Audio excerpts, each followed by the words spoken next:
السلام علیکم ورحمۃ اللہ وبرکاتہ۔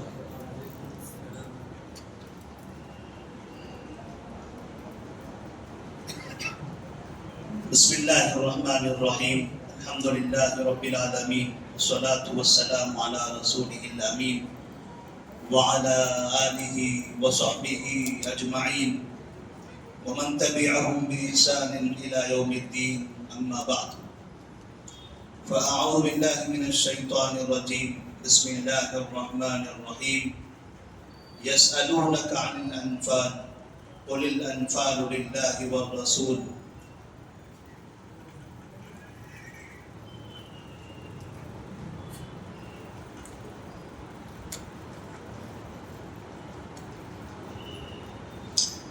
الحمد لله الذي خلق السماوات والأرض وجعل الظلمات والنور ثم الذين كفروا بربهم يعدلون هو الذي خلقكم من طين ثم قضى أجلا وأجل مسمى عنده ثم أنتم تمترون وهو الله في السماوات وفي الأرض يعلم سركم وجهركم ويعلم ما تكسبون۔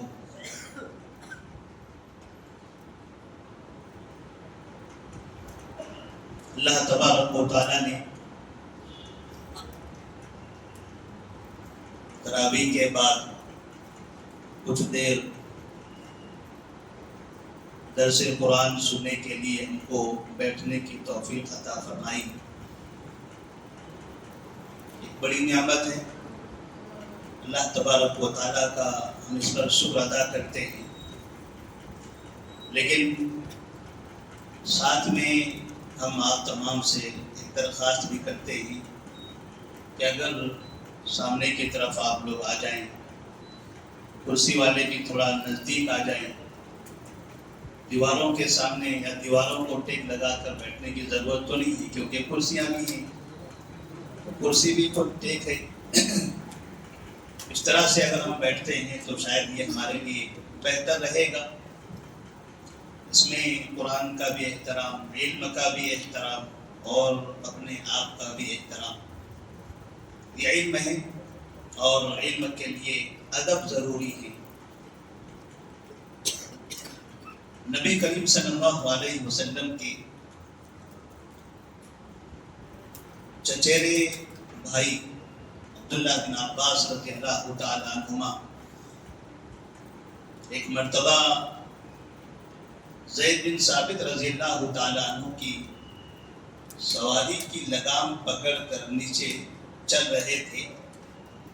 زید بن ثابت رضی اللہ تعالیٰ عنہ سواری پر سوار تھے، تو انہوں نے جیسے انہوں نے لگام پکڑی اور آگے آگے چلنے لگے، فوراً کہا یا ابن عم رسول اللہ، رسول اللہ صلی اللہ علیہ وسلم کے چچیرے بھائی، آپ اتنا اونچا مقام، اتنا بڑا خاندان، ایسا بڑا گھرانہ، اور آپ ہماری سواری کی لگام پکڑ کر چل رہے ہو؟ تو انہوں نے کہا تھا ہاکذا امرنا ان نفعل بعلمائنا، علم دینے والوں کے ساتھ، سکھانے والوں کے ساتھ ہمارے نبی نے بس یہی ادب کرنے کا سکھایا ہے۔ چاہے ہمارا گھر بڑا ہو، ہمارا خاندان بڑا ہو، ہم آپ سے بڑے ہیں، ہمارا قبیلہ آپ سے بڑا ہے، لیکن علم والے کے سامنے ہم بڑے نہیں ہو سکتے۔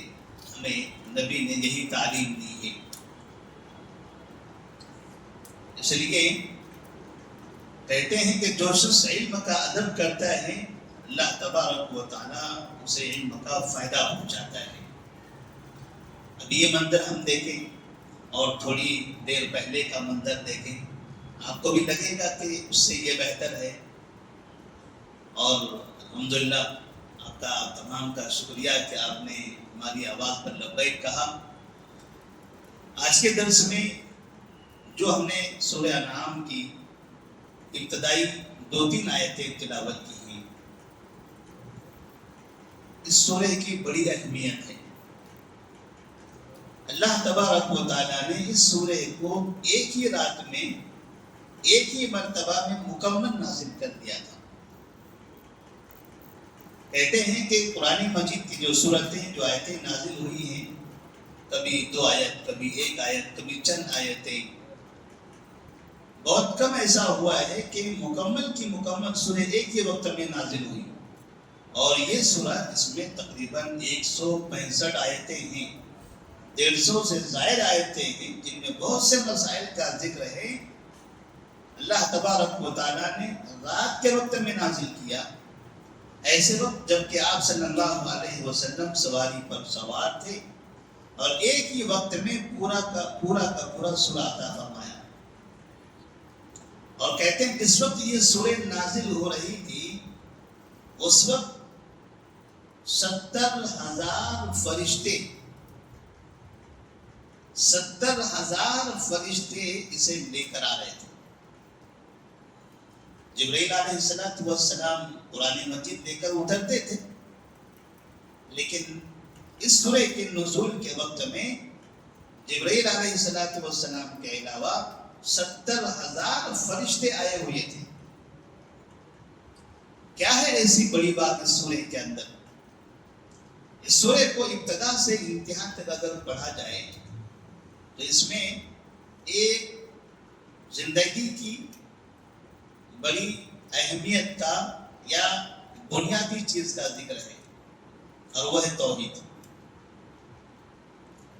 نبی صلی اللہ علیہ وسلم 13 سال تک مکہ میں رہے۔ 13 سال کا جو عرصہ گزر رہا تھا، اختتام کے قریب تھا، تو اس وقت یہ سورہ نازل ہوئی تھی۔ اس سورہ کو مکی سورہ کہا جاتا ہے۔ اس سے پہلے سورہ مائدہ، اس سے پہلے سورہ نساء، پھر آل عمران، پھر سورہ بقرہ، یہ سب سورتیں مدنی سورہ ہجرت کے بعد نازل ہوئی۔ اب یہ چھٹی سورہ ہے ترتیب کے اعتبار سے۔ یہ سورہ مکی جو ہجرت سے پہلے نازل ہوئی، اور اس سورہ کے اندر نبی کریم صلی اللہ علیہ وسلم کی 13 سالہ خدمات، آپ نے قوم کو شرک سے بچانے کے لیے کیا کیا محنتیں کی، کون کون سے طریقے اپنائے، کس کس طریقے سے لوگوں کو سمجھایا عقلی طور پر، اور کائنات پر غور و فکر کرا کے، آسمان و زمین دکھا کر، اپنی شکل و صورت پر غور کروا کر، جس طریقے سے بھی ممکن ہوا آپ صلی اللہ علیہ وسلم نے جو دعوت دی ہے اہل مکہ کو، اس کا ذکر اس میں ہے۔ اور اہل مکہ نے ہر دعوت پر یا ہر تبلیغ پر، ہر مرتبہ انہیں اسلام کی دعوت دینے پر جو رد عمل دیا ہے، جیسا انہوں نے جواب دیا تھا، اس میں اس جواب کا بھی ذکر ہے۔ اور جو اعتراضات ہوتے ہیں اللہ کے بارے میں، اللہ کے وجود کے بارے میں، نبی کریم صلی اللہ علیہ وسلم کی حقانیت کے بارے میں، اس سورہ کے اندر وہ بھی موجود ہے۔ اللہ تبارک و تعالیٰ نے اس میں اہل مکہ کو یہ بھی بتا دیا، اتنا سب کچھ سمجھانے کے باوجود اگر آپ سمجھتے نہیں ہو تو یہ قریب میں یہاں مدائن صالح ہے، مکہ سے تھوڑا آگے جائیے، ملک شام کا راستہ گزرتے گزرتے دیکھ لینا، وہاں ایک زمین ہے جہاں صالح علیہ السلام کی قوم رہا کرتی تھی۔ کبھی موقع ملے تو گزرو وہاں سے، اور گزرتے ہوئے تھوڑا سا خیال لاؤ دل میں کہ یہاں کون رہتا تھا، کیا ہوا ان کا۔ اور ادھر بھی یمن کی طرف جاتے ہو تو یہاں دیکھیے تھوڑا قریب میں آپ کے قومیں عاد ہوا کرتی تھی، ہود علیہ السلام کی قوم۔ جب وہ زمین کے پاس سے گزرو تو گزرتے گزرتے تھوڑا سا خیال یہ لے آنا کہ آخر یہاں رہنے والے کہاں چلے گئے، ان کی نسلیں کہاں ہیں۔ مکہ میں ہمارے باپ تھے، دادا تھے، پردادا تھے، زمانے سے نسلیں چلی آ رہی ہیں، اور پہلے جتنی تعداد تھی اب تعداد اس کے مقابلے میں بڑھ گئی، شہر بڑھتا چلا گیا۔ آخر یہ جو لوگ یہاں رہتے تھے یہ تو ہم سے پہلے تھے، پھر ان کی تعداد یہاں تو اور زیادہ ہونی چاہیے تھی، جبکہ وہاں ایک آدمی بھی نہیں تھی۔ تو تھوڑا معلوم تو کر لیجیے آخر وہ کیا کہانی ہے ان کی، تو آپ کو سمجھ میں آئے گا۔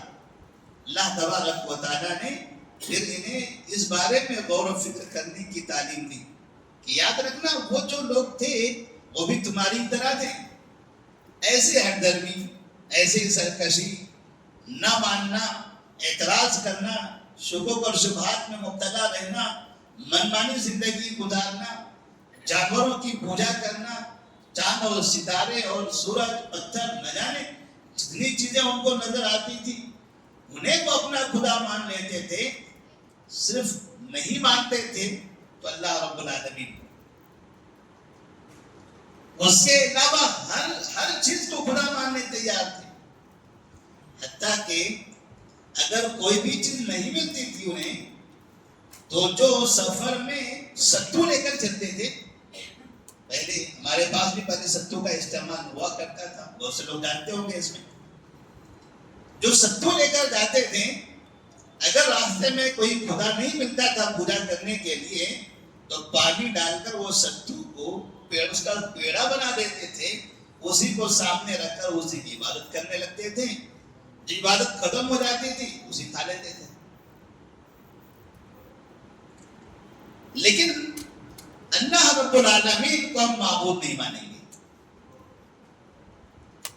اپنے ہاتھ ستو کا معبود بنا دیا، پتلا بنا دیا، اس کی عبادت کی، اور پھر چونکہ وہ سفر کی غذا تھی ان کی، معبود بنا کے چھوڑنا تو نہیں ہے، ان کو کھانا ہے، لہذا وہ تھوڑی دیر کے بعد کھا بھی لیتے تھے۔ اللہ تبارک و تعالیٰ نے اہل مکہ کو یہ بتایا ہے۔ اب یہ سورہ انعام اہل مکہ کے بارے میں ہے، لیکن صرف ان کے بارے میں نہیں ہے، قرآن کا ہر پیغام قیامت تک آنے والے ہر شخص کے لیے۔ اب اہل مکہ کے بعد کائنات میں جہاں بھی اہل مکہ کی طرح، کفار مکہ کی طرح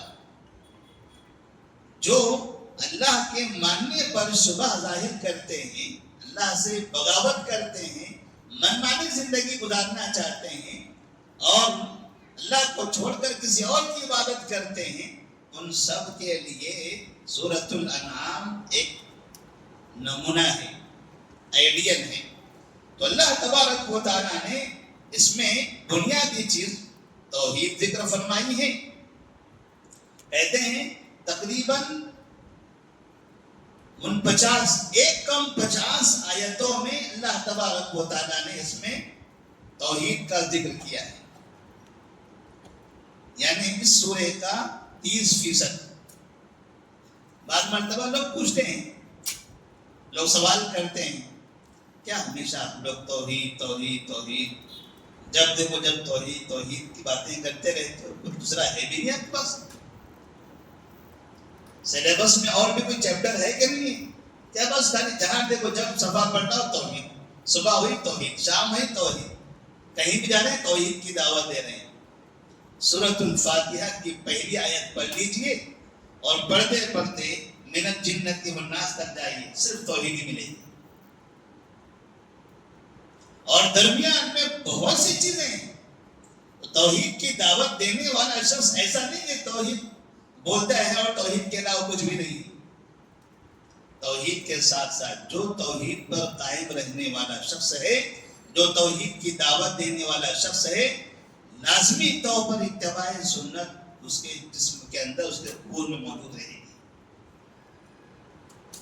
جیسے شاید ہم نے کچھ دنوں پہلے سحری کے بارے میں، سحری کی دعا کے بارے میں بتایا تھا یہ پر درس میں، کہ کئی سال گزر گئے، اب انہوں نے 16 مفتیوں نے ایک جگہ بیٹھ کر اپنا سر گھمایا، ادھر ادھر سے وائرس لگایا، اور پھر انہوں نے اندازہ یہ پتہ چلایا کہ ہاں یہ جو دعا ہے یہ دنیا کی کسی حدیث میں نہیں ہے۔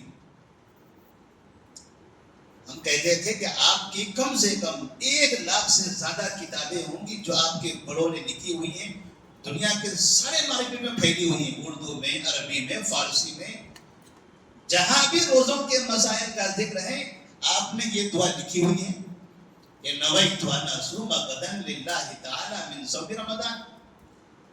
پھر آج یہ کیسے پتا چلا؟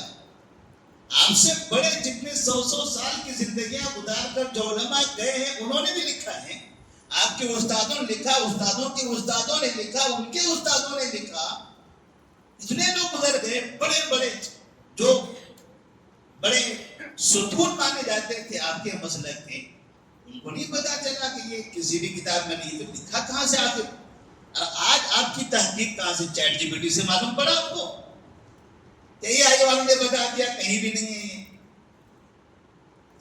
وجہ یہی تھی، اس زمانے سے توحید کی دعوت دینے والے یہ غلط دعا پر تنبیہ کرتے تھے، اس دعا کا کوئی تعلق نہیں ہے نہ نبی سے، نہ صحابہ سے، نہ چاروں اماموں سے، نہ اسلاف سے، لہذا مت پڑھو اس کو، جو دعا سنت ہے وہ پڑھی۔ اور اب اس مرتبہ اس رمضان میں جگہ جگہ یہ سننے میں آ رہا ہے، اللہم لک قسمت وعلی رزقک افطرت، اللہم لک قسمت وبک آمنت وعلیک توکلت وعلی رزقک افطرت فتقبل منی۔ مجھے بھی یاد ہے بچپن سے ہم یہی پڑھتے رہے ہیں، بچپن سے ہم نے یہی پڑھا ہوا ہے، ذهب الظمأ وابتلت العروق وثبت الاجر انشاءاللہ۔ یہ قریب قریب میں ہم نے یاد کیا ہے، کیونکہ جہاں جاؤ بازار، چائنا کے بازار کی طرح جدھر جاؤ یہی ملتا تھا، جہاں جاؤ وہاں پر یہی دعا ملتی تھی، کتابیں دیکھو اس میں یہی ہے، کیلنڈر دیکھو اس میں یہی ہے، ڈائریاں دیکھو وہاں یہی ہے، مسجد میں جاؤ یہی دعا پڑھا رہے، منبر سے دیکھو، مینار سے جو دعا پڑھائی جاتی تھی افطار کے وقت میں یہی دعا پڑھائی جاتی تھی، رگ رگ میں یہ دعا بھری پڑی ہے۔ اور اب وہ لوگ کہہ رہے ہیں کہ علماء اہل حدیث جو بتایا کرتے تھے ذهب الظمأ وابتلت العروق وثبت الاجر انشاءاللہ، وہ دعا بالکل صحیح دعا ہے، اور یہ تقبل منی والی جو دعا ہے یہ من گڑت جھوٹی ہے۔ یہ 2026 میں تحقیق ہوئی ہے، انکشاف ہوا ہے، 2026 تک پہنچے ہیں یہ لوگ۔ سینکڑوں سال پہلے سے علماء اہل حدیث بتاتے رہے، یہ نہیں مانتے تھے۔ اب اس مرتبہ تقریباً ہم نے میڈیا میں بیٹھے ہوئے علماء کو دیکھا، وہ یہ بولے جا رہے کہ نہیں یہ دعا غلط ہے، یہ نہیں پڑھنا، یہ پڑھیے۔ ایسا نہیں کہ توحید کی دعوت دینے والے صرف توحید ہی بولتے ہیں، توحید تو بنیاد ہے، لیکن اس کے علاوہ اتباع سنت میں بہت زیادہ مضبوط ہیں، ہر زمانے مضبوط ہیں، اور جو توحید کی دعوت پر قائم نہیں رہتا، اس کو زیادہ اہمیت نہیں دیتا، اب ان کو دیکھیے ان کے کئی پیڑھیاں من گھڑت جھوٹی حدیثوں پر عمل کرتے کرتے گزر گئی۔ اب جو لوگ گزر چکے ہیں یہ علماء انہیں کیا بتائیں گے کہ تم سحری میں جھوٹی دعا پڑھتے تھے، افطاری میں جھوٹی دعا پڑھتے تھے، اب کہاں سے بتا پائیں گے؟ بیچارے وہ تو پڑھتے پڑھتے گزر چلے گئے۔ اس لیے کہتے ہیں علم امانت ہے، دین امانت ہے، اگر آپ کو صحیح پتہ ہے تو بولیے ورنہ خاموش ہو، صحیح بات اگر آپ کو معلوم ہے تو بتائیے ورنہ آپ خاموش اختیار کیجئے، جس کو پتہ ہے اس کے پاس بھیجیے۔ خامخواہ جھوٹی باتیں پھیلانے سے ہم میں سے ہر کوئی یہ سمجھ رہا ہوگا کتنا نقصان ہوا اس سے۔ جیسے میں کہہ رہا ہوں کہ میں بچپن سے یہ دعا پڑھتا تھا، آج بھی ہمارے لوگ یہ دعا پڑھتے ہیں، اتنے سال جو دعا ہم نے پڑھا ہے یہ سمجھ کر کہ یہ نبی کی پڑھی ہوئی دعا ہے، آج وہ لوگ ہمیں کہہ رہے ہیں کہ نہیں یہ جھوٹی دعا ہے، یہ نبی کی ہے ہی نہیں، نہ صحابی کی ہے، نہ امام کی ہے، نہ کسی اور کی ہے، یہ آئی کہاں سے؟ کس نے بھیجا ہے؟ کس نے بازار میں پھیلایا تھا؟ کس نے گھر گھر پہنچایا تھا؟ کس نے مساجد کے اندر داخل کیا تھا؟ کون میناروں سے پکارا کرتا تھا؟ کون لوگ تھے وہ؟ اس لیے توحید ضروری ہے۔ اللہ کو اگر ہم مانیں گے، اس کی عبادت کریں گے، اسی کی طرف بلائیں گے، رب کو ماننے والا، توحید کی دعوت دینے والا رسالت پر بہت مضبوط ہوتا ہے۔ اور جو توحید کو اہمیت نہیں دیتا وہ رسالت میں 100% کمزور ہوتا ہے. اور یہ ہماری ناقص زندگی کا آنکھوں دیکھا تجربہ ہے، مشاہدہ بھی ہے، تجربہ بھی ہے. ہم نے جتنی زندگی گزاری ہے اتنی زندگی میں ہم نے ایسے خرافات، ایسی چیزیں دیکھی ہیں اللہ کی پناہ، جن کو ہم فرشتہ نما انسان سمجھتے تھے. بعد میں پتا چلا ان کی ڈائریوں میں ایسی چھوٹی باتیں ہزاروں کی تعداد میں لکھی ہوئی تھی. وہ پھیلائے چلے جا رہے تھے. لوگ ان کی شکل و صورت، ان کی تعداد، ان کی ہیبت کو دیکھ کر بس مانے چلے جا رہے تھے. تو سورۃ الانعام، ہم اپنی جگہ پر واپس آتے ہیں. سورۃ الانعام جو سورہ ہے، اس سورہ کے اندر اللہ تبارک و تعالیٰ نے 1:50 آیتوں میں صرف توحید اور شرک کی مذمت، توحید کی دعوت، شرک کی مذمت، توحید کی دعوت، شرک کی مذمت. ہم کہہ سکتے ہیں پہلے پارے میں بھی ہے، سورہ فاتحہ میں بھی ہے، سورہ بقرہ میں بھی ہے. تو ایک سورہ میں، دو سورہ میں رہے، پھر اور آگے کی صورتوں میں کیا ضرورت ہے؟ اور کسی سورہ میں مکمل کی کیا ضرورت ہے؟ سورہ اخلاص پڑھیے، کیا ہے اس میں؟ توحید ہے. سورہ ناس پڑھیے، اس میں کیا ہے؟ توحید ہے. مکمل سورہ توحید کی ہے وہ. سورہ فلق پڑھیے، مکمل توحید پر ہے. آخر کی جتنی صورتیں سب توحید پر مشتمل ہیں. سورہ اخلاص، سورہ فلق، سورہ ناس، مکمل سورہ ابتدا سے انتہا تک. ابتدا بھی ویسے ہی، انتہا بھی ویسے ہی ہے. سمجھ میں آتا ہے اس سورہ سے کہ نبی کریم صلی اللہ علیہ وسلم نے 13 سال توحید کی دعوت دینے کے لیے کتنی پریشانیاں اٹھائی ہیں، کتنی مصیبتیں جھیلی ہیں. آج اگر نبی کا کوئی نام غلط طریقے سے لیتا ہے تو ہم ناراض ہو جاتے ہیں. کوئی اگر نبی کی توہین کرتا ہے تو ہم ناراض ہوتے ہیں. ہم مظاہرے کرنے کے لیے روڈوں پر آ جاتے ہیں. جب نبی تھے کتنے لوگ نبی کے سامنے آ کر ان کے منہ پہ تھوک دیتے تھے. اب تو ایسا نہیں کر سکتے، خالی ہم سنتے ہیں بس کہ لوگ برا کہہ رہے ہیں تو ہمیں تکلیف ہو رہی ہے. جب ابوبکر تھے، عمر تھے، عثمان تھے، علی تھے اور دیگر صحابہ تھے، بلال تھے، حمزہ تھے رضی اللہ عنہم، ان کے سامنے کوئی آدمی آتا تھا نبی کے منہ پر تھوک کر چلا جاتا تھا. کوئی آدمی آتا تھا گلا دبا دیتا تھا. کوئی آدمی آتا رسی لے کے گلے میں باندھ دیتا تھا، کھینچتا رہتا تھا.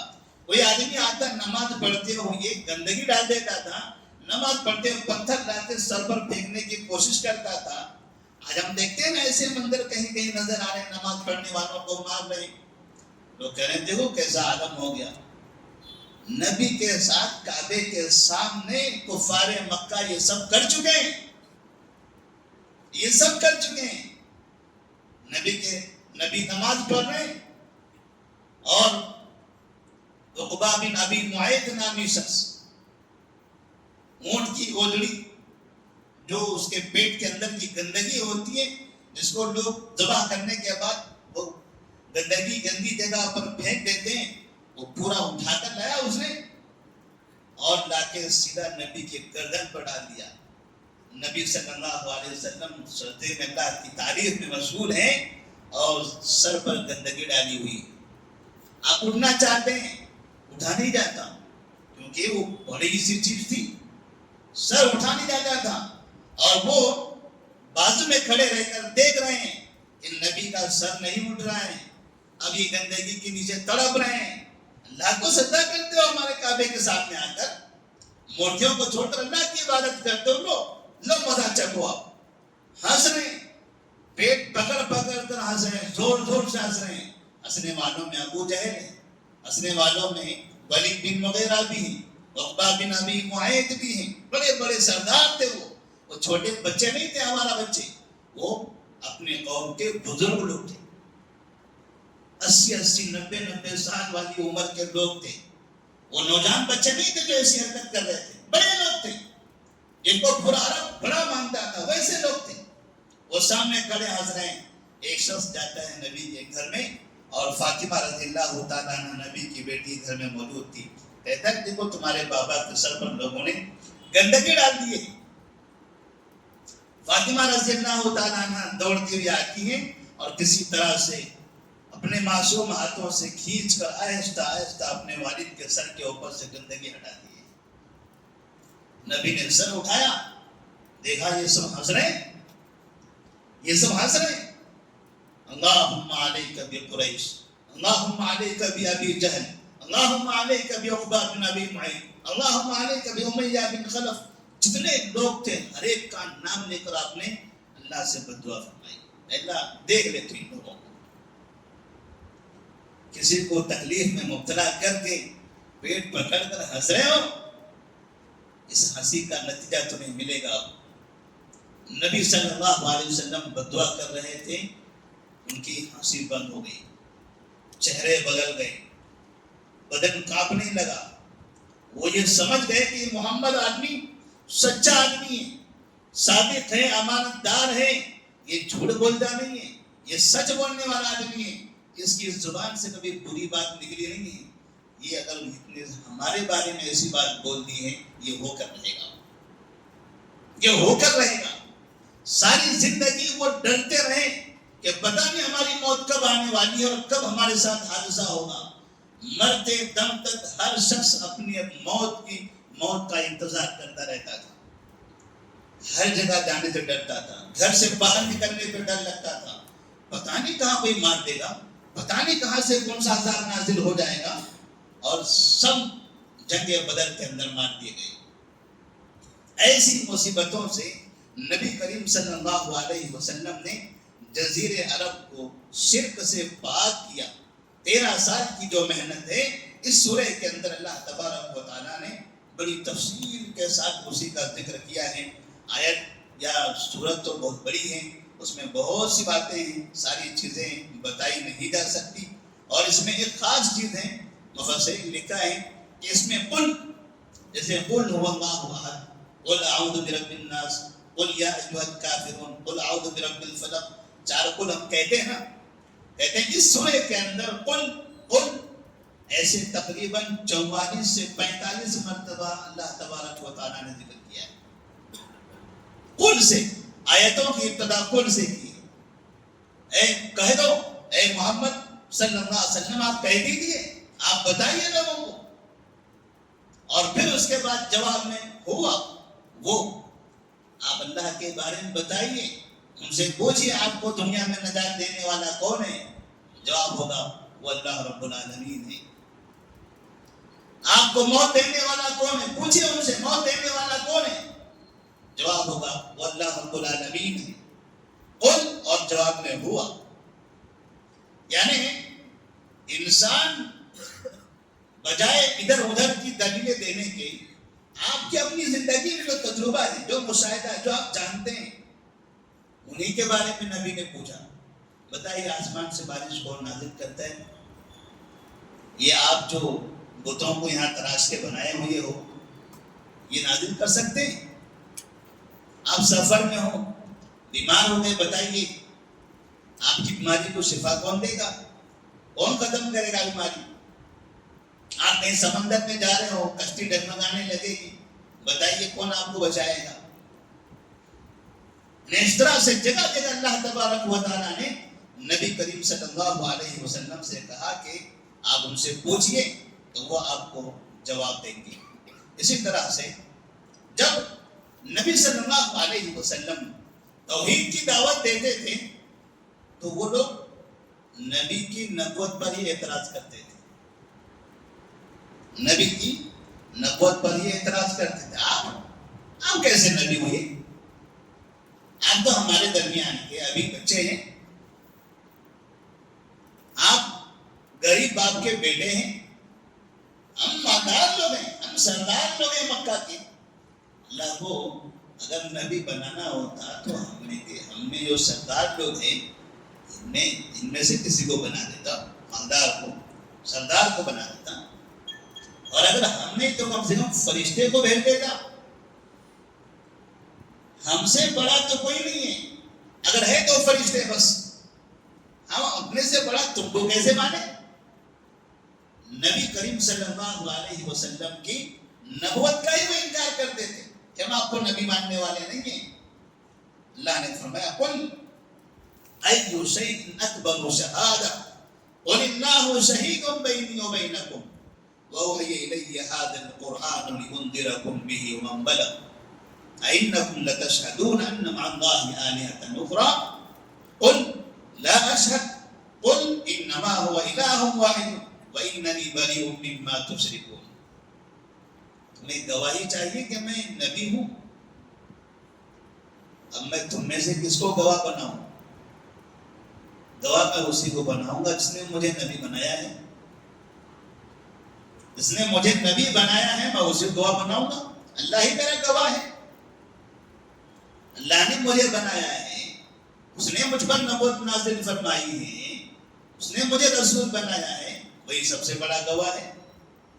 اور اگر آپ کے سامنے کوئی چیز تم دیکھنا چاہتے ہو میری نبوت کی صداقت پر تو یہ لیجیے قرآن مجید, یہ قرآن اللہ کا کلام, یہ لیجیے سنیے.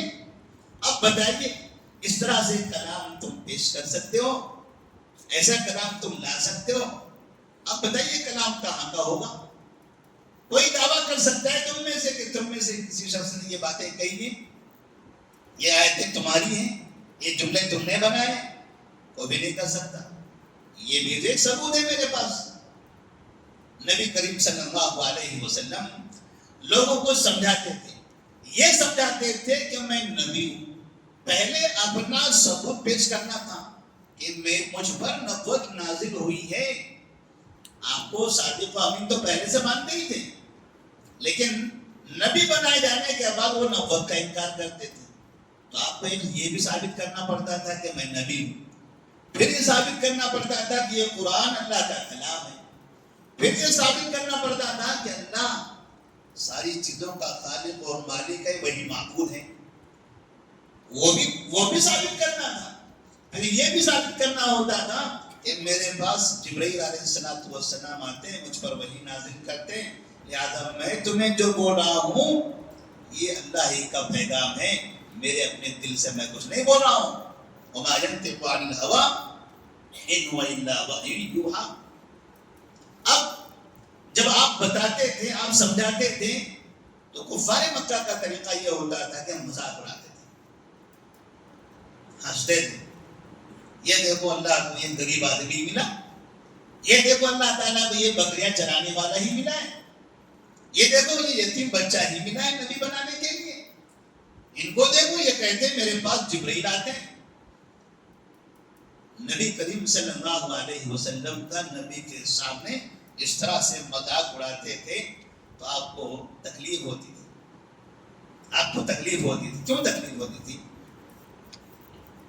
کفار مکہ جن کے سامنے نبی کی زندگی گزری ہے, نبی بنائے جانے سے پہلے نبی کی بڑی عزت تھی, نبی کی بہت عزت تھی, بہت احترام کرتے تھے لوگ, صادق و امین مانتے تھے. اپنے ہر بڑے مسئلے میں نبی کو فیصل بناتے تھے. آپ حکم بن جائیے, جج بن جائیے, آپ جو فیصلہ کریں گے ہم ماننے تیار ہیں. جوان ہو بوڑھے ہو سب نبی کو فیصل بنا دیتے تھے.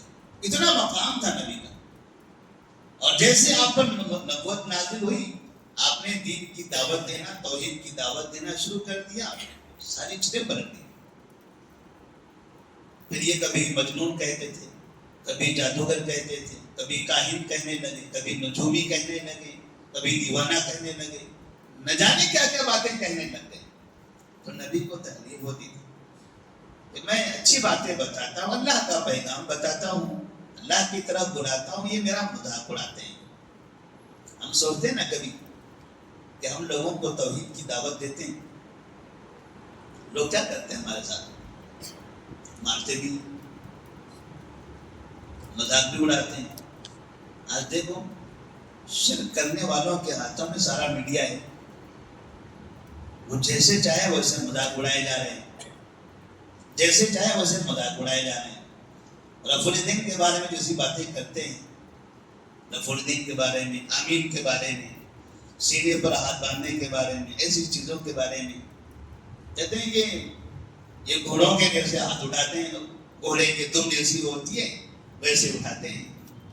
یہ کہتا ہے وہ بتوں بغل میں بت چھپا کر لاتے تھے پہلے منافقین, تو اہل حدیث ویسے ہی کرتے ہیں.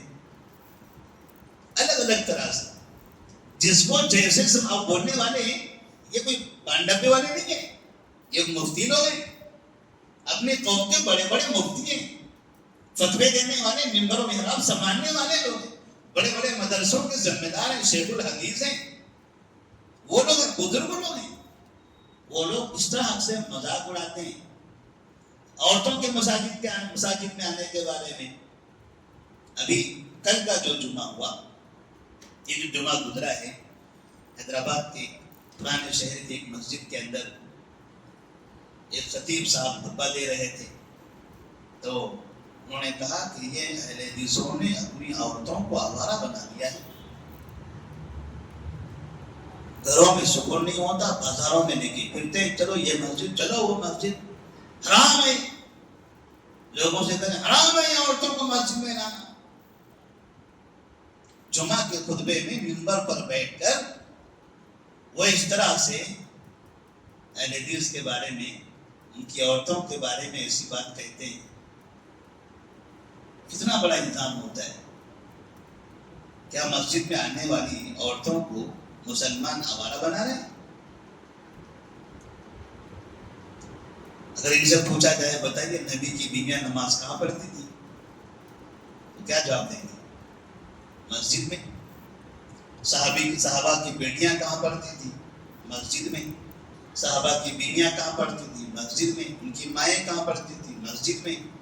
اور ایک بات, جب تم حج عمرہ کرنے جاتے ہو تب کہاں پڑھاتے ہو؟ تب بھی مسجد میں.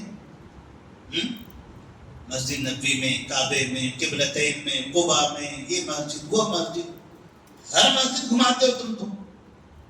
جو تم نے ہمارے بارے میں بات کہی ہے وہ کام تم وہاں لے جا کے کرتے ہو. کیا جواب دیں گے؟ بزرگ عالم ہے, کم سے کم 70 سال کی عمر ہے اس شخص کی. جب توحید کی دعوت نہ ہو تو آدمی اتباع سنت میں اتنا کمزور ہو جاتا ہے کہ پھر کوئی سنت کی پیروی کرنے لگو تو اس کا مذاق اڑاتے ہیں. نبی کریم صلی اللہ علیہ وسلم جب توحید کی دعوت دیتے تھے تو ان کا مذاق اڑایا جاتا تھا. تو اللہ تبارک و تعالیٰ نبی کو تسلی دیتا ہے اور کہتا ہے وَلَقَدِ اسْتُهْزِئَ بِرُسُلٍ مِّن قَبْلِكَ فَحَاقَ بِالَّذِينَ سَخِرُوا مِنْهُم مَّا كَانُوا بِهِ يَسْتَهْزِئُونَ قُلْ سِيرُوا فِي الْأَرْضِ ثُمَّ انظُرُوا كَيْفَ كَانَ عَاقِبَةُ الْمُكَذِّبِينَ. اے محمد صلی اللہ علیہ وسلم, لوگ آپ کا مذاق اڑا رہے ہیں نا, پریشان مت ہو. آپ کو پریشان ہونے کی ضرورت نہیں ہے. اڑانے کے مذاق کتنا اڑاتے ہیں. صرف ان سے اتنا کہو کہ یہ جو اطراف میں جن جن علاقوں پر اللہ کا عذاب نازل ہوا تھا, ایک مرتبہ ان جگہوں پر جا کر دیکھو.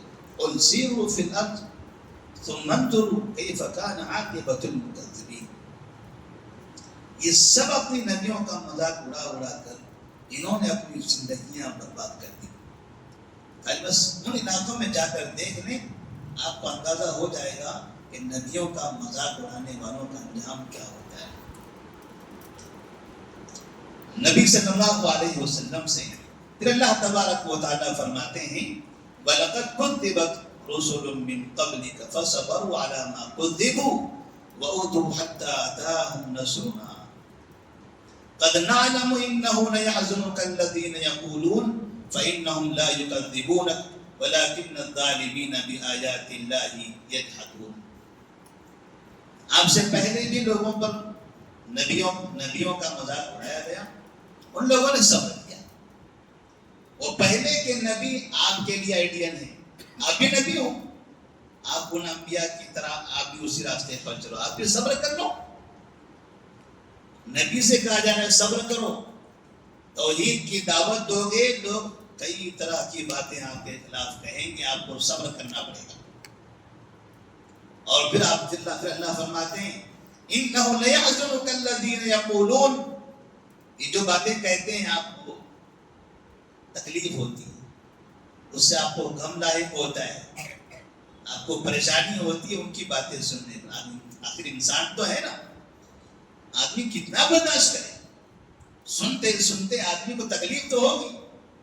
اللہ نے نبی کی فطرت کے حساب سے کہا آپ کو تکلیف ضرور ہوتی ہے، اس سے آپ کو غم لائق ہوتا ہے.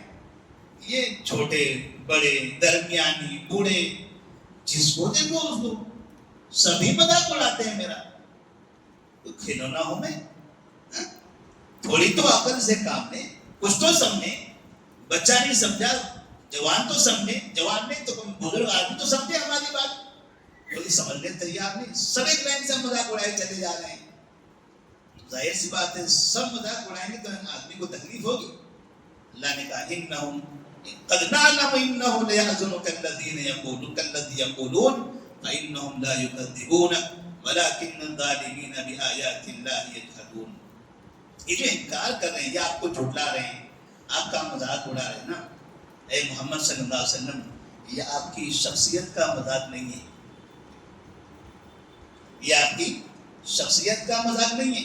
کیونکہ یہی لوگ کل تک آپ کو صادق و امین کہتے تھے نا، وہی ہے نا. آپ تو جو آپ کل تھے وہی آپ ہیں. آپ بدلے تو نہیں ہیں.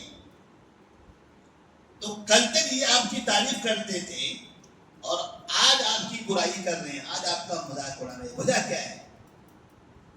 وَلَكِنَّ الظَّالِمِينَ بِآيَاتِ اللَّهِ يَجْحَدُونَ. آپ کی جو دعوت ہے، آپ کا جو مشن ہے، یہ توحید کی دعوت، یہ قرآن کی طرف دعوت، یہ اس کی وجہ سے ہے. اللہ نے بتایا حقیقت میں توحید کی دعوت دینے والے کی شخصیت کا مذاق نہیں ہوتا ہے، وہ اس کی دعوت کا مذاق ہوتا ہے. جس کی طرف وہ بلا رہا ہوتا ہے اس کا مذاق ہوتا ہے. لہذا اس کا حساب ہم ہی لیں گے. اللہ تبارک و تعالیٰ اس بات کی تسلی دیتا ہے. اور ساتھ میں اللہ تبارک و تعالیٰ نے فرمایا فَلَمَّا نَسُوا مَا ذُكِّرُوا بِهِ فَتَحْنَا عَلَيْهِمْ أَبْوَابَ كُلِّ شَيْءٍ حَتَّى إِذَا فَرِحُوا بِمَا أُوتُوا أَخَذْنَاهُمْ بَغْتَةً فَإِذَا هُمْ مُبْلِسُونَ. زندگی میں آدمی کو خوشحالی دی جاتی ہے، اچھی عمر ملتی ہے، تجارت کا موقع ملتا ہے، خاندان بنتا ہے، آبادی بڑھتی ہے، ایک بڑا سرکل بن جاتا ہے اور اچھی خاصی زندگی گزار رہا ہوتا ہے. اسے لگتا ہے کہ میں رب کی نافرمانی کر رہا ہوں، گناہ کر رہا ہوں، مگر پھر بھی عمر بڑھ رہی ہے، صحت اچھی ہو رہی ہے، بچے ترقی کر رہے ہیں، سب پڑھائی میں کامیاب ہیں، گھر آباد ہو گیا، بلڈنگیں بن گئی، تجارت میں ترقی کر گیا. پھر کیا مسئلہ ہے میرا؟ اگر میں گنہگار ہوتا، میں برا ہوتا تو یہ سب ہوتا. اگر میں برا ہوتا تو یہ تجارت میں ترقی ہوتی، فیل ہو جاتا میں. اگر میں برا ہوتا تو میری اولاد اتنی کامیاب ہوتی نہیں.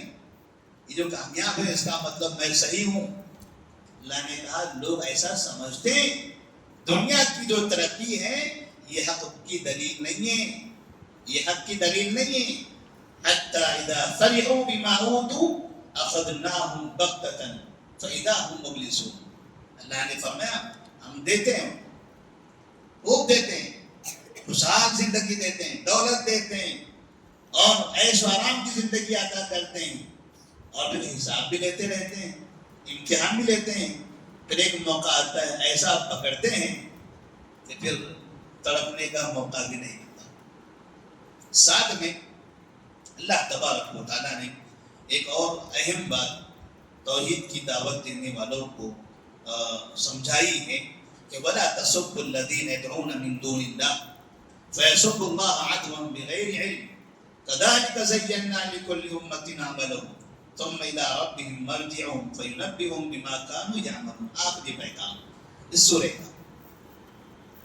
توحید کی دعوت دیتے دیتے جب ہمیں معلوم ہے کہ توحید کی دعوت صحیح ہے، اللہ ہی سب ہر ایک کا مالک و خالق ہے، اللہ ہی معبود ہے، یہ ہماری فطرت میں بھی ہے اور یہ حق بھی ہے.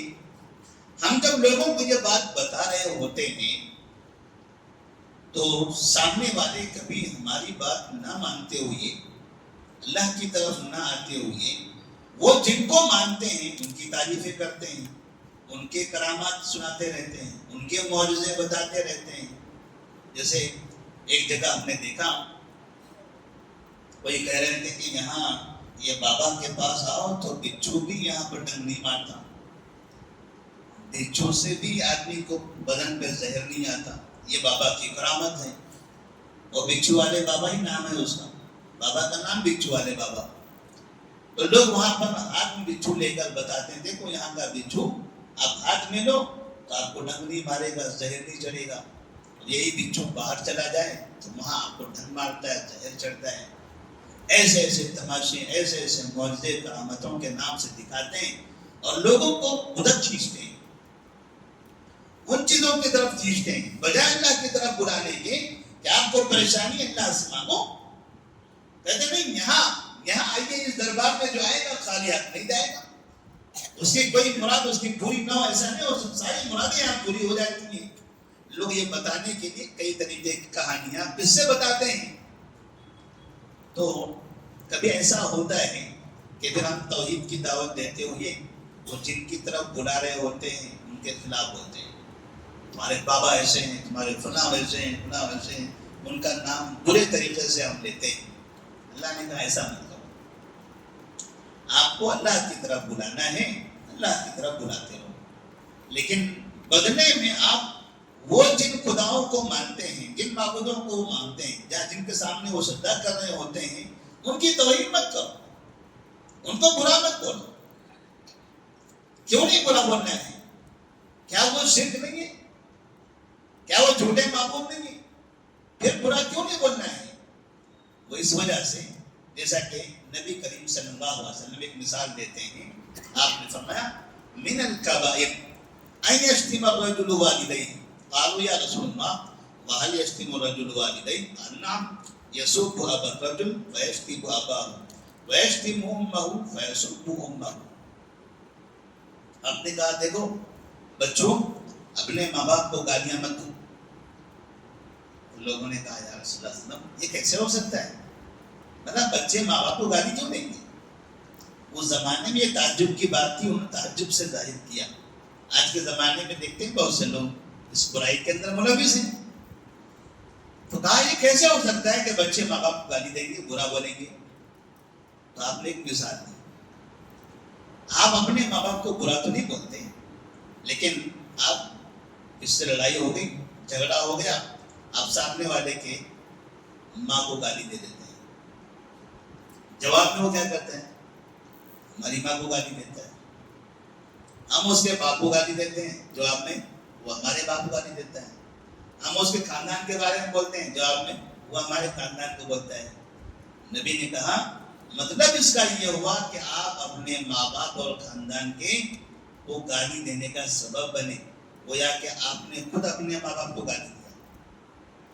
لہذا ایسی برائی کا سبب نہ بنو کہ جو پلٹ کر آپ کے اوپر آئے، ایسے دلدل میں پتھر نہ مارو کہ سڑک پلٹ کے آپ ہی کے بدن پہ آ جائے۔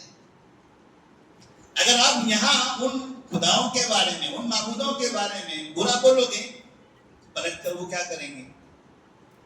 بتاؤ تمہارا اللہ کیا کرتا ہے، بتاؤ تمہارا نبی کیا ہے؟ وہ اللہ رب العالمین کو برا کہیں گے، لا تسبوا الذین يدعون من دون اللہ فیسبوا اللہ عدوا بغیر علم، تو وہ لوگ اللہ تبارک و تعالیٰ کو گالیاں دیں گے۔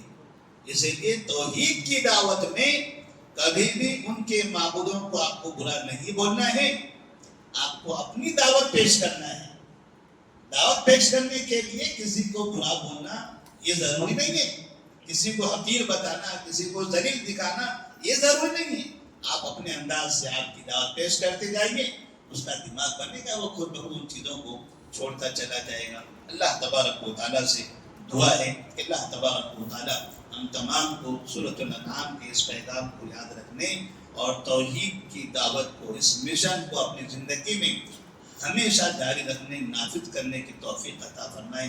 جہاں بھی رہیں توحید پر قائم رہیں، کتاب و سنت کی دعوت دیتے رہیں، کیونکہ نبی نے اسی اللہ تعالیٰ نے اسی سورہ کے اندر فرمایا ہے کہ اگر لوگ شرک کرتے ہیں، لوگ اگر شرک کرتے ہیں، توحید کے خلاف کام کرتے ہیں اور نمازیں بہت پڑھتے ہیں، روزہ بہت رکھتے ہیں، زکوٰۃ بھی دیتے ہیں، حج بھی کرتے ہیں، لیکن شرک ساتھ بھی کرتے ہیں، لَيَحْبَطَنَّ عَمَلُكُمْ، اللہ تعالیٰ نے نبی سے بھی کہا تھا کہ اگر آپ نے بھی ایسا کیا تو آپ کے سارے اعمال برباد ہو جائیں گے۔ لہذا مومنین سے بھی یہ کہا گیا ہے، مسلمانوں سے بھی یہ کہا گیا ہے، بقیہ لوگوں سے بھی یہ کہا گیا ہے کہ شرک اگر کرو گے تو باقی جو نیک اعمال ہیں وہ سارے نیک اعمال برباد ہوں گے. اس لیے اللہ تبارک و تعالیٰ ہم تمام کو شرک سے محفوظ رکھے. السلام علیکم ورحمۃ اللہ وبرکاتہ.